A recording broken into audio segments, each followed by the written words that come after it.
ঢাকায় ২১ নভেম্বরের ভূমিকম্পে স্যার সলিমুল্লাহ মেডিকেল কলেজের দ্বিতীয় বর্ষের ছাত্র রাফিউল ইসলাম রাফি নিহত হয়েছেন। মায়ের সাথে বাজারে যান রাফি।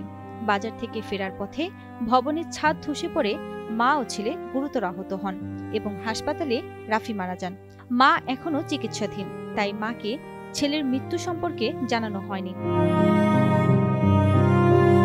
মায়ের জ্ঞান না ফেরায় অবশেষে তাকে না জানিয়েই জানাজা শেষে দাফন করা হয়েছে ছেলের। এর আগে শুক্রবার ২১ নভেম্বর ঢাকায় ভূমিকম্পে মারা যায় রাফি।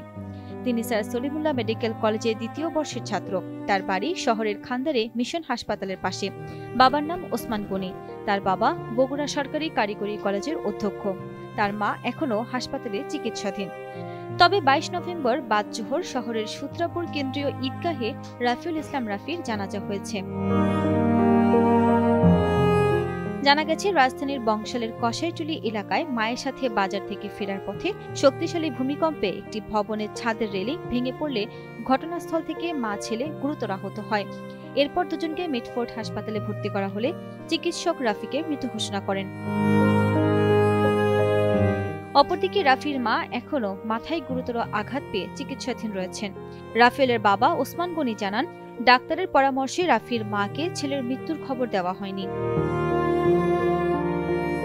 জানাজার সময় রাফির চাচা রফিকুল ইসলাম জানান, আমার ভাতিজা রাফি স্যার সলিমুল্লাহ মেডিকেলের দ্বিতীয় বর্ষে পড়ত। তার স্বপ্ন ছিল ডাক্তার হওয়া। সে Bogura YMCA, armed police battalion school and college ও ক্যান্টনমেন্ট পাবলিক স্কুল অ্যান্ড কলেজে পড়েছে।